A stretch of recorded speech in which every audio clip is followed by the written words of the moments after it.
পঞ্চম অধ্যায়ের basic concept আলোচনায় এই পর্বে আমরা স্থিতিস্থাপকতা টপিকস নিয়ে আলোচনা করব।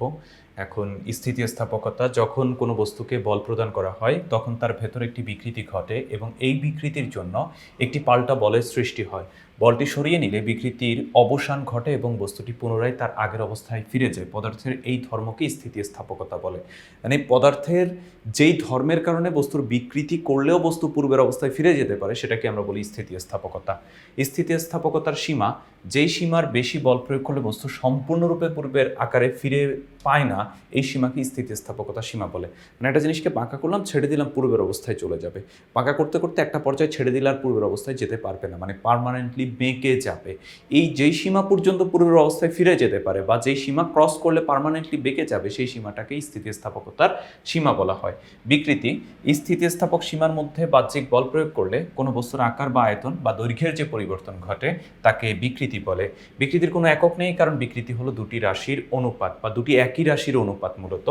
পীড়ন, বাহ্যিক বলের প্রভাবে কোনো বস্তুর মধ্যে বিকৃতি সৃষ্টি হলে স্থিতিস্থাপকতার জন্য বস্তুর ভেতরে একক ক্ষেত্রফলে লম্বভাবে উদ্ভূত প্রতিরোধকারী বলকে পীড়ন বলে।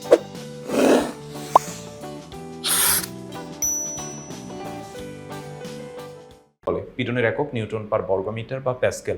খেয়াল করে দেখি, চাপের একক এবং পীড়নের একক দুইটাই সেম।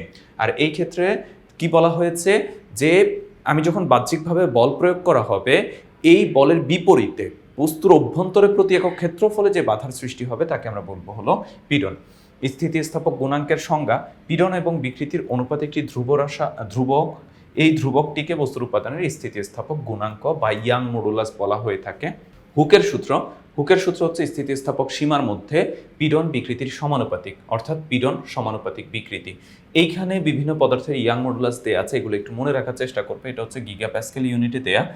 রাবারের কথা বলা হচ্ছে 0.01 থেকে 0.1, হাড়ের কথা বলা হয়েছে 9, কাঠের কথা বলা হয়েছে 10, কাঁচের কথা, অ্যালুমিনিয়াম, তামা, লোহা, হীরা, এদের ইয়াং মডুলাসের কথা বলা হয়েছে। এগুলো একটু মনে রাখার চেষ্টা করবা, খুব বেশি ইম্পর্টেন্ট না কিন্তু একদম ভ্যালুলেস না, একটু মনে রাখার চেষ্টা করবা। তো এই পর্বে মোটামুটি এতটুকুই আমরা আলোচনা করেছি। পরবর্তী পর্বে নতুন আরেকটা টপিকস নিয়ে আলোচনা করব। সেই পর্বে আমন্ত্রণ জানিয়ে এখানেই বিদায় নিচ্ছি। সবাই ভালো থাকবে, সুস্থ থাকবে।